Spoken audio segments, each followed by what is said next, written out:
Hello sir বাইদেউসকল এইটো question চাওক পেডাগজিৰ প্ৰিভিয়াছত অহা কোৱেশ্চন হয় এই কোৱেশ্চনটো ইম্পৰ্টেন্ট আছে তো কোৱেশ্চনটোত কৈছে যে হুইচ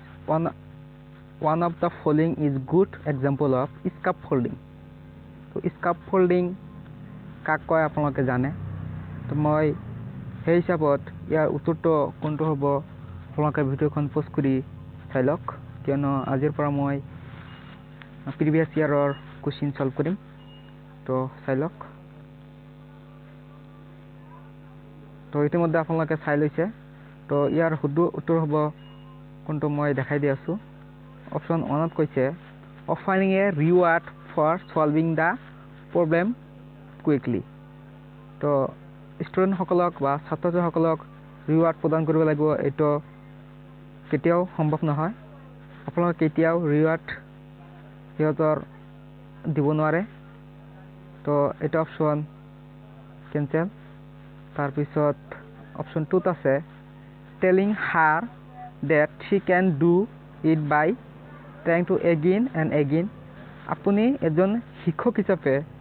NEP 2020 মতে আপোনালোকে কেতিয়াও এজন ষ্টুডেন্টক try again এটো কৰিব নোৱাৰিব যে কেতিয়াও এজন ষ্টুডেন্টক আপুনি ক'ব নোৱাৰিব যে আকৌ পঢ়ক আকৌ কৰি আনক কিয় বুজা নাই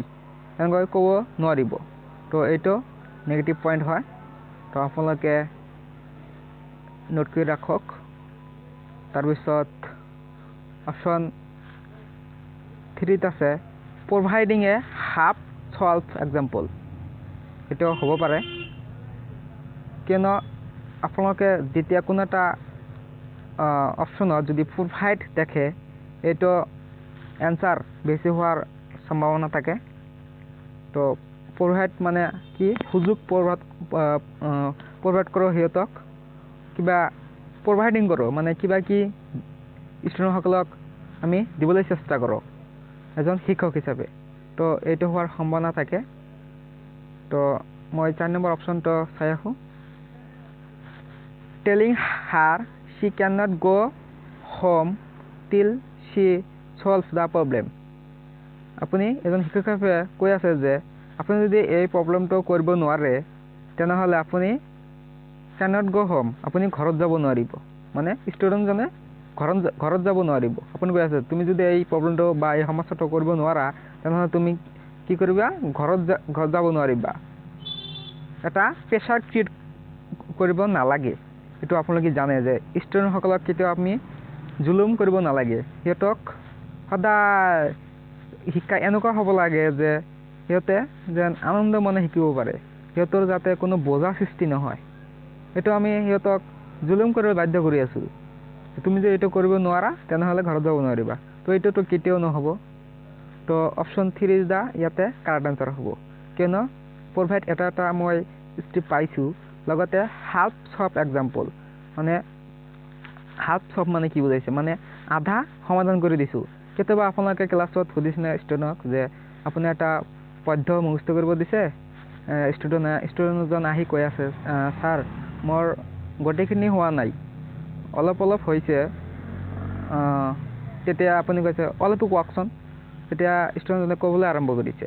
কতে পাহৰি গ'ল তেতিয়া আকৌ কৈছে যে স্যাৰ ষ্টুডেন্টজন কৈছে যে স্যাৰ মই আপুনি জাস্ট কি কৰক মোৰ শেষৰ লাইনখন কৈ দিয়ক মই গোটেইখিনি ক'ব পাৰিম তো তেতিয়া আপুনি শেষৰ লাইনখন কৈ দিলে তেতিয়া ষ্টুডেন্টৰ লগে লগে কৈছে স্যাৰ হৈছে এতিয়া মত পৰিছে তেতিয়া ছাত্ৰজনে লগে লগে কি কৰিছে সেই পদ্যখনি ক'বলৈ সুযোগ পাইছে বা ক'বলৈ পাইছে তো এনেকৈ আমি যেতিয়া এজন ষ্টুডেন্টক হাফ সলভ কৰি দিম মানে হাফ সলভ আমি কি কৰি দিলো যে শেষৰ লাইনখন যে কৈ দিলো ষ্টুডেন্টক এটো মই তাক হাফ সলভ কৰি দিছো আধা মই তাক মনত পেলাই দিছো আধা হেল্প কৰি দিছো এটো ইয়াক মই পজিটিভ বুলি ধৰিব লাগিব পেডাগজিত তো এনেকৈ ষ্টুডেন্টক শিকাব লাগে তো ইয়াতে আৰু এটা কথা সময় আছে মই এটো ডিসকাস কৰি দি আছো যে স্কাফোল্ডিং নামক যে মই যে তাক হেল্প কৰিলো এজন শিক্ষক হিচাপে মই যে তাক হেল্প কৰিলোঁ সেইখন হৈছে MQ আপোনালোকে জানে যে MQ মানে কি MQ এখন হৈছে MQ মোৰ নলেজেবল আদাৰ মই হৈছোঁ MQ কাৰণ আপোনালোকে মোৰ ভিডিঅ'খন চাই আছে মই আপোনালোকত কৈ সৰু হ'ব পাৰোঁ ডাঙৰ হ'ব পাৰোঁ সেইটো কথা নাই আপোনালোকত কৈ ডাঙৰ হ'ব পাৰে এজন ব্যক্তি এজন সৰু হ'ব পাৰে যি আপোনালোকত কৈ বেছি জানে হে আপোনাৰ MQ হ'ব তো মোৰ নলেজেবল এটা হ'ব MQ মোৰ নলেজেবল আদাৰ এটাৰ ফুল ফৰ্ম তো আপোনালোকে বিভিন্ন কোৱেশ্চনত দেখা পাব MQ মানে কি তাৰ পিছত স্কাফফোল্ডিং নো কি যে মই যে তাক হেল্প কৰিলোঁ মই যে কিমানখিনি হেল্প কৰিলোঁ সেইখন হৈছে স্কাফফোল্ডিং মানে এটা তাক টেম্পৰাৰী হেল্প কৰিছোঁ অলপ হেল্প কৰি দিছোঁ এই হেল্প কৰাখিনি হৈছে স্কাফফোল্ডিং তো মই ভালদৰে বুজাই দি আছোঁ আপোনালোকক ধৰি লওক এটা জোন এইটো এটা জোন এইটো এটা জোন তো প্ৰথমে ছাত্ৰজনে এইটো জোনত আছে সৰু জোনত আছে অপশ্যন এ জোনত আছে তাৰপিছত স্কাফফোল্ডিং কোনখিনি হ'ব জোন প্ৰক্সিমেল ডেভেলপ কোনখিনি হ'ব ZPD আপোনালোকে এই বস্তুখন মনত ৰাখি ল'ব মই ডিছকাছ কৰি দি আছোঁ তো স্কাফফোল্ডিং কোনখিনি ZPD কোনখিনি ভিডিঅ'খন চাব তো আপোনালোকে ইয়াতে লক্ষ্য কৰিব ষ্টুডেণ্ট জোন প্ৰথমে ইয়াতে আছে প্ৰথম অপশ্যন এটা আছে এইটো মাৰ্ক কৰিছোঁ বি এইটো মাৰ্ক কৰিছোঁ চি তো ষ্টুডেণ্ট জোন প্ৰথমে এই এ জোনত আছে তাৰপিছত এ জোনৰ পৰা বি জোনলৈ যিমানখিনি গেপ আছে মানে এইখিনি এই জোনখিনি